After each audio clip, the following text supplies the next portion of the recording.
हम भारतीयों का mister prime minister, mister busy prime minister, सफेद कपड़ा oh what you want to finish me? इस सज्जन को क्या तकलीफ है भाई? कहाँ से समझाना चाह रहे हैं कि मौसी का अगर मुंह छोटा होता तो मामा जी होते। अब इनकी पार्टी को कौन ठीक करेगा? इसकी जिम्मेदारी भी क्या मोदी जी की है? अब आप कब से इन राजनीतिक चीजों में पड़ गए? आपने तो आज तक बात नहीं करी। मैं उनके बारे में बात नहीं कर रहा दोस्तों, थोड़ा सा धैर्य, 30 सेकंड का धैर्य, फिर मैं आपको बताता हूँ असली गेम क्या हुआ है। बहुत तगड़ा एक गेम हुआ है। वो साल 2018 था जब बीजेपी देश के 21 राज्यों में और ऑलमोस्ट 71% आबादी पर अपनी हुकूमत रखती थी। कुछ समय दीजिए, ये लोग वापस आएंगे, नई ऊर्जा से आएंगे। मोदी जी को गाली देना, ईवीएम खराब है। भाई साहब, पाकिस्तान में मौत आ गई, मौत। मैंने कल ट्वीट भी करा था, ये देखिए मेरा ट्वीट। कल पाकिस्तान में आ गई मौत।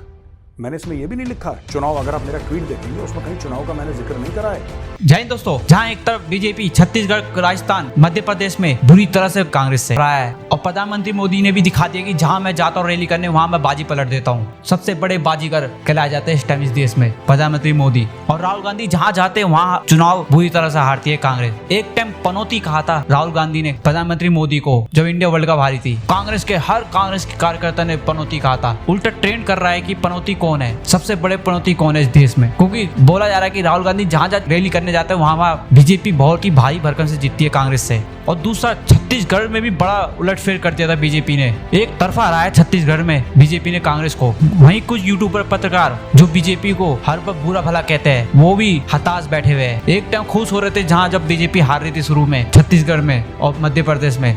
जब बीजेपी ऊपर जाने लगी तो इनका मुंह ऐसा देखने वाला था कि लोगों की हंसी नहीं रुक रही थी, क्योंकि अब इन पर फंड नहीं पहुंचेगा कांग्रेस का। अब इनको फंडिंग कौन करेगा? ये बस बीजेपी की बुराई दिखाने में लगे रहते हैं। अच्छा, राजस्थान में टोटल 199 सीटें थी, जिसमें से भाजपा को मिले 115। मध्य प्रदेश में टोटल 230 सीटें थी, 230, जिसमें से भाजपा को मिली 163। ठीक है जी। और छत्तीसगढ़ में टोटल 90 सीटें, जिसमें से भाजपा को मिली 54, यानी कि 54 सीटें। बाकी तेलंगाना में कांग्रेस आगे रही, कांग्रेस को 65 सीटें मिली 119 में से। ठीक है। अब 4 में से 3 जीत गई बीजेपी। और ये जो नॉर्थ इंडिया वगैरह और आप जो भी जनरल हम लोग अप नॉर्थ मानते हैं, इस जगह वेस्ट थोड़ा सा मिला मुलूक है। भाई साहब, पाकिस्तान में मौत आ गई, मौत। मैंने कल ट्वीट भी करा था, ये देखिए मेरा ट्वीट। कल पाकिस्तान में आ गई मौत। मैंने इसमें यह भी नहीं लिखा चुनाव, अगर आप मेरा ट्वीट देखेंगे उसमें कहीं चुनाव का मैंने जिक्र नहीं करा है। लेकिन पाकिस्तान में ऐसी मौत आई है, ऐसी मौत आई है, मैं आपको बताता हूं। वो मेरी 2 पाकिस्तानियों से कल बात हुई।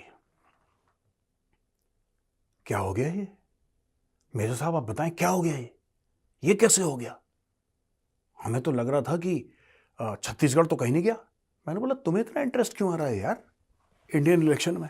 मैं आपको बताता हूं इनको क्यों आ रहा है इंडियन इलेक्शन में इतना इंटरेस्ट।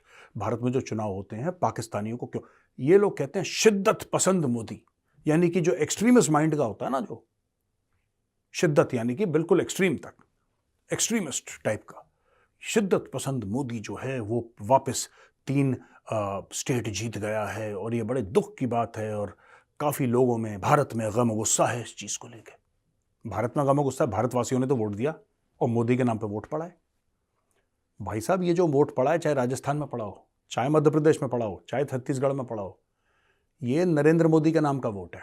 अगर किसी को और को गलतफहमी है तो ठीक कर। इनको करंट लगेगा, लेकिन इनको करंट ही नहीं लगा, इनका ट्रांसफॉर्मर फूक गया। इसीलिए ये लोग सोच नहीं पा रहे, अभी सदमे में है। कुछ समय दीजिए, ये लोग वापस आएंगे, नई ऊर्जा से आएंगे। मोदी जी को गाली देना, ईवीएम खराब है, जनता ने विश्वासघात किया है, जो आज कांग्रेस के पूर्व मंत्री कह रहे थे, ये सब दोबारा करेंगे। और कम से कम इन्होंने एक बात तो मानी, इन्होंने ये कहा, देखिए मोदी जी का जादू अगर कम हो जाए और भाजपा से अलग हो जाए तो भाजपा क्या है? अरे भाजपा में ही मोदी जी है ना, कम से कम इतना तो मानो कि मोदी जी का जादू है। मैंने कब कहा? आपकी पार्टी में तो ऐसे लोग हैं जिनका काला जादू है। कान में कोई साउंड इफेक्ट है क्या? मैंने कब कहा? बीच में मैंने कहा ही नहीं। भाई साहब, आप जो भी हैं। अरे मैं तो कुछ नहीं, साधारण आदमी, आप बड़े आदमी हो बहुत। वो साल 2018 था जब बीजेपी देश के 21 राज्यों में और ऑलमोस्ट 71% आबादी पर अपनी हुकूमत रखती थी। लेकिन उसके बाद बीजेपी का डाउनफॉल शुरू हो गया और खासतौर पर कर्नाटक, हिमाचल में जब बीजेपी की हार होती है तब कांग्रेस के पास एक बड़ा मौका आता है अपने आप को 2024 में वापस लाने का। उम्मीद दिखती है राहुल गांधी की भारत जोड़ो यात्रा और कांग्रेस पार्टी के राज्य का जो नेतृत्व था उसको आशा दिखती है कि बीजेपी को हराना नामुमकिन नहीं है। मोदी ऐसा नहीं कि अभेद हैं। कर्नाटक और हिमाचल दो बड़े स्टेट्स या इंपॉर्टेंट स्टेट्स में वो जीत, लेकिन अब जब 3 राज्यों में कांग्रेस की शर्मनाक एक तरफा हार होती है तो फिर कहानी जो है वापस पलट जाती है और कहानी ये होती है कि बीजेपी फिलहाल इंडिया में 52% पॉपुलेशन पर अपना हुकूमत रखती है और कांग्रेस पार्टी जो एक मजबूत स्थिति में थी अब वो अपने दम पर केवल 3 स्टेट में रह जाती है।